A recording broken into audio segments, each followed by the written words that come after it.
feel great, I can tell you that. There was no cause for worry, is there? You don't know him. Once Benny takes off, there's no knowing when he'll come back. You're jumping to conclusions, aren't you? When Di saw that letter he wrote to Barbara Hunter, she didn't have any doubts, believe me. Oh, I should have found some way of reassuring him. Not one of my strong points, is it? Sympathetic ear. Do you think I'm getting hard in my old age? You'll get by, love. That's nice to know. So, what sort of a day have you had? Oh, bitty. Yeah, that's about it. Bitty. Sorted some gear out from the house. Had a nice quiet pub lunch on my own. Time to think. Good. Yeah, and then, of course, I went and sport it all. Oh. I kidded myself when I'd worked up the nerve to face the lads at the station. Oh? Bit of a mistake. I mean, I had to be faced in the end, but... Isn't it funny how different people react to failure? A couple of the old hands, they got busy, you know, found something else to do. Then there's this kid Murphy came in. Yeah, only been in the force about 10 minutes. But, Happy Breeze says, well, all right then, Sarge. Blown it then, I hear. Useless, aren't you? Yeah, well, he got a few dirty looks, a few laughs. Seemed to clear the air anyway. It'll pass? Well, sure. Sure to pass, like everything else. Yeah, I'm telling you. You look good with a broom. Yeah, look what I've come down to. Disgusting, isn't it? Do you know, it breaks my heart to see it. Yeah. Any news of the wandering boy yet? No, not a peep. Yeah, well, I was going to go over at Mrs. Price's at dinner time, but when Di came over with the letter, didn't seem to be much point. Look who saw him last, then. That'll be Terry. Well, let's go and have a word with him, then. Too late, he's gone. Don't hang about, I'll Terry. Oh.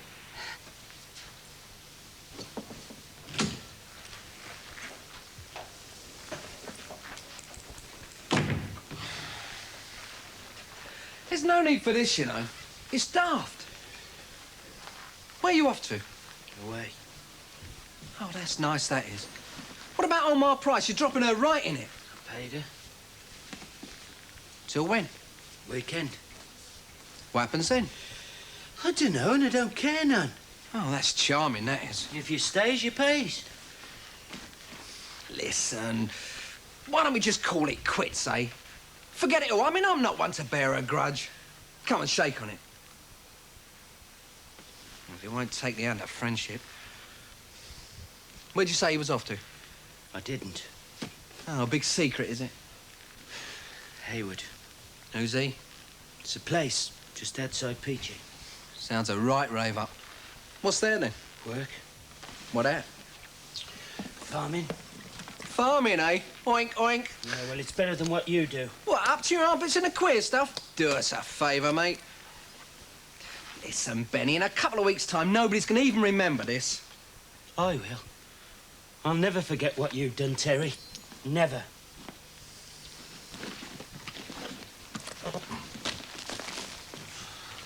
Benny. Good luck, mate. Look, it's no use you saying that. I used to have plenty. That was till you come along.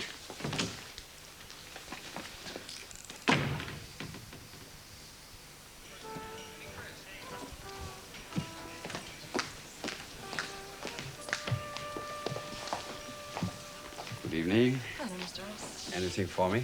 There's just one message for you. Thank you very much.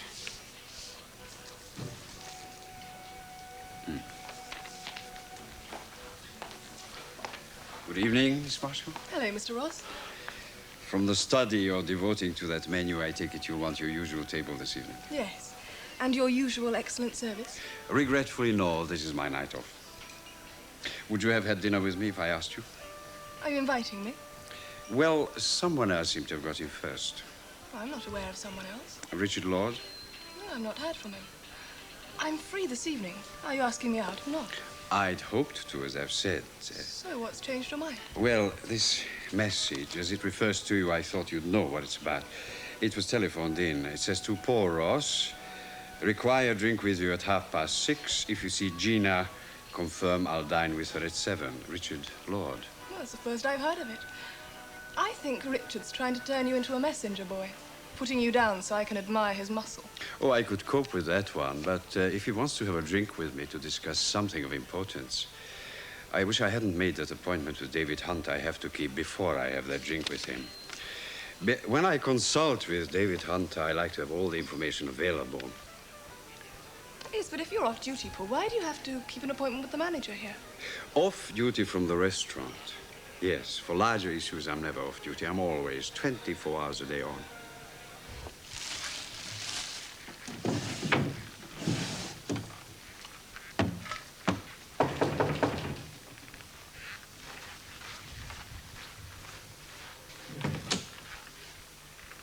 Terry, is it?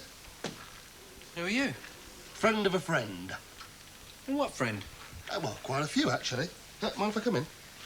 I suppose friend will be pushing it a bit. Hang about. Yeah, colleague. They'll be near the mark. What are you on about?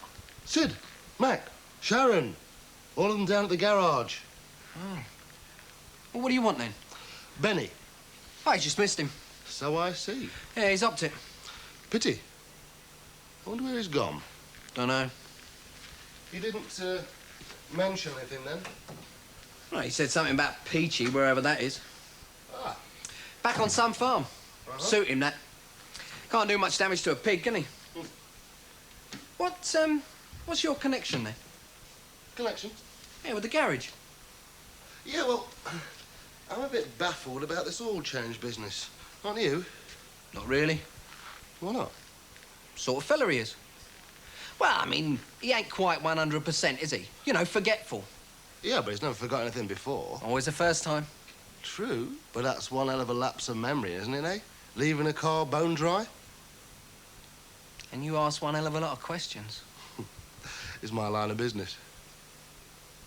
What do you do, then? Filth? Fuzz? Rosa? Call it what you will. Nice people have been known to say copper.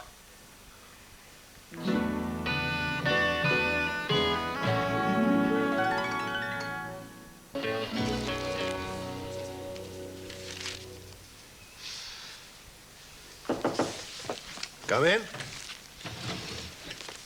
You're a little early, aren't you? Oh, inconvenient. Isn't this your night off? Well, this isn't strictly speaking restaurant, although it could be motel if you took the whole of my suggestion. I was hoping to get away early myself. Is it one of your larger suggestions? Or something that could be understood in a moment and taken at face value? Do you know what will happen to Moran's casino now that he's dead? It'll close down, I assume, but that is only an assumption. If your assumption, which is also mine, is correct, J. Henry might like to buy the place. I didn't know that J. Henry was interested in gambling. As the representative of his local interests, I am widening those interests. Does he know? I'm in constant telephone touch with him. Yes, I've heard from you. You don't feel he might like to buy the casino very cheap? I don't give a hang what J. Henry wants to buy or not, as long as it's not this whole motel. But why discuss this with me? I don't want a casino. And I'm quite sure that neither Barbara nor Jill would be interested in anything like that. Not even to help Kate Hamilton? Do you know what Moran's last will and testament says? Understand this. I do not question Mrs. Hamilton about such things. Oh, I understand that. Nor do I wish to hear from other quarters anything that people of bad faith might think dubious. There is nothing dubious about this one. It's a straightforward will, leaving the casino to Mrs. Hamilton and everything else to his daughter, so far untraced. As you say, straightforward. So what do you mean about me helping Mrs. Hamilton? She wants to sell. If I approached her for J. Henry, she'd get a poor price. If you approached her on behalf of the motel, you might see to it that she got a better price. That would mean a division of interests, personal and business. And I fail to see how you've developed an interest in Mrs. Hamilton's welfare, as well as Mr. Pollard's bank balance. I simply see the value of a link-up between the motel and the casino. That's worth more than the casino without the link-up. I see that, too. But not your motive in trying to put me in a position of doing Mrs. Hamilton, or anyone else in the world, a good turn. That's not your style, is it? You just looked at a gift horse in the mouth, David. I'm not surprised you lost so much when you gambled. Rely on me not to mention to Mrs. Hamilton that I brought this up with you. She might misunderstand your unhelpful attitude.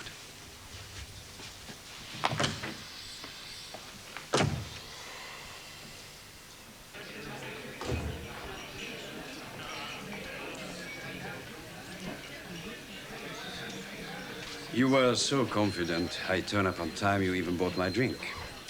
Regard it as a reward for the punctuality I expect you always to maintain. As a dutiful messenger boy? You gave my message to Gina. Oh, it's Gina now, is he? Well, it's easier than continually wondering which of her surnames, real or false, might fit the particular occasion. She will have dinner with me. Well, why didn't you ask her yourself? You felt I could do it better for you? She wasn't in when I telephoned. I see.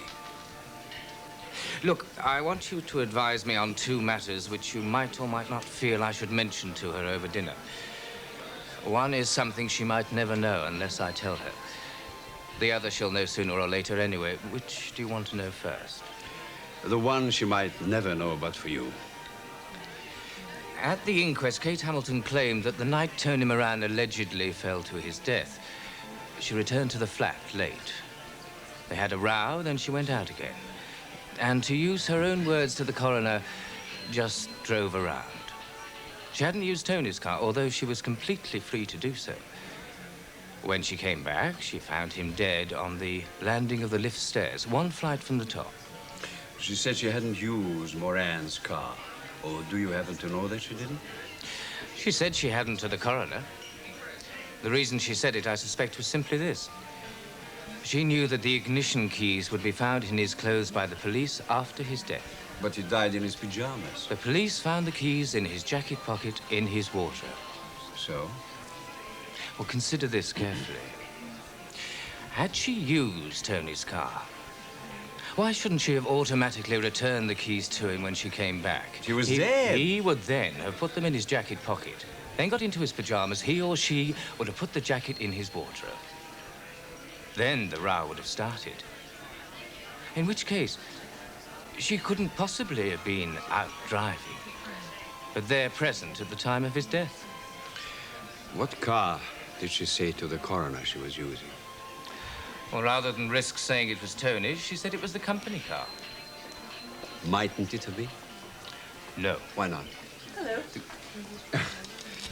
What would you like to drink? Oh, nothing, thanks. We can't dine here, you know. No? Well, Mrs. Hamilton shouldn't see us together. Well, she didn't see us last time. Well, only because she wasn't here. Well, she's not here tonight either. She's at the casino.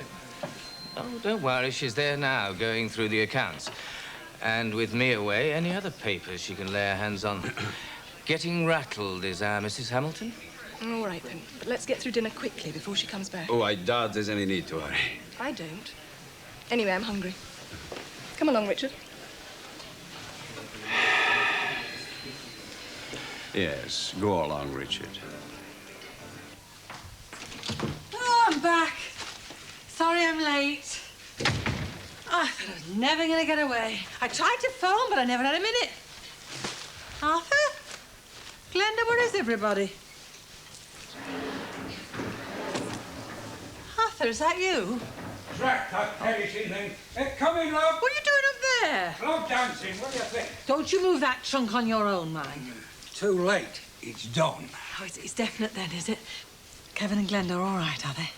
Well, according to the note that I found on the table, along with the dirty pots. Gone to look at the house. Everything okay. Oh, I knew there was something in the wind. She disappeared at lunchtime and came back all smiles. I didn't have a chance to talk to her. Oh, isn't it marvellous? It's all over, thank the Lord. No more daftness about a divorce. I was right, you see, wasn't I? First step, a home of their own. I've been telling you that ever since they first got married. I wonder where it is, the house. As long as it's not next door. Oh, what could be nicer, Arthur, than having them for neighbours? You'll never learn, will you? Well, I suppose you're right. Perhaps not. Better to distance, but not too far away, eh? Far enough to stop her running to you every time the milk boils over. Then perhaps they'll stand a chance. Yeah. Buckle down. A couple of months' time, you'll be complaining that we never see anything of them. You're talking as if everything's settled. Takes time to find the right house, you know. Now they'll be with us for a while yet. Hasn't been easy, has it, this last 18 months? Funny you should say that. I was thinking about my job. Do you know how long I've been working? 34, coming up to 35 years. They haven't been talking about early retirement again, have they? No, I could stay on, I think. Oh, well, that's all right then, isn't it? Is it? Oh, Arthur, the fuss you made when they mentioned it before. Yes, I know. All the same, is it worth it? 65? I mean, who's to say what will have happened, how things will be? Well, the cost of living, for one. Well, all the more reason why you should go on working, get your full pension. Even if I'm not healthy enough to enjoy it? You're feeling all right, are you? Yes. Yes, never better. And I want it to stay that way for a few years. You know, if I was to hand in my cards at 55, well, I'd get a tidy lump sum and my pension wouldn't be that much less than if I worked out the full time. Oh, you have changed your tune, haven't you? Well, got as far as I'm likely to get in this job. Hanging on for a few extra quid? Nah, never worth it. In fact, I'll go further. The way things are, it'd be downright greedy. You're not just making excuses, are you, to sit back and do nothing? Well, if I was, I shouldn't feel guilty about it. I've done my share. But no, as it happens, I've got no intention of sitting back and doing nothing. I've got plans. Oh? Oh, yes. Well, the house and garden, for a start. I mean, things I've never had time to get round to. Then there's the bowls club. You haven't changed your mind, I suppose, about coming to that dinner? No, I've not, so don't waste your breath. All right. All right, I'll respect your decision, but it's going to look funny, though. I don't care how funny it looks. Well, go on. Hey? House, bowls club, garden. Well, what else? Voluntary work. Doing somebody a bit of good. Plenty of room for that. Yeah, then I might take up painting again. I wasn't bad. Well, you could be my first sitter. Head and shoulder in oils for 20 quid. How about it? You'll be bored stiff in a month. No, you're wrong, Kath. After 35 years of towing the line, it'll be like starting life all over again. Ruddy marvellous. Thank you very much. Yes, that's fine. Have an enjoyable evening, won't you? I remember her saying at the inquest that it was the company's car. So do I. Well, does it make such a difference which car she was in?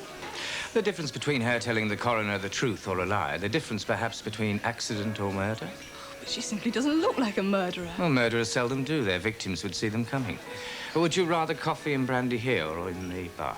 Well, I don't think we should risk being seen together. But I do want to hear the end of what you started. I suppose the bar's safer. No, let's sit down here. Try and get used to not feeling guilty and behaving as if you were. Guilty? About being seen with me. And after all, you wouldn't be the first girl I picked up, would you? Particularly in view of your youth. What do you mean by that? Your youth. Oh, I'm told that I have a weakness for the too young. And do you? Ask Mrs. Hamilton. I picked up her daughter once. Paul not tell you that? No, nobody did. I'm surprised he didn't. It's just the sort of damaging thing I've come to understand that he magnifies and usually can't tell people fast enough. So what was so very wrong with your picking up a girl? Well, not nearly so much as Mrs. Hamilton telling the coroner that she was out in the company car the night your father died. It was absolutely impossible for her to be in that car at any time that night.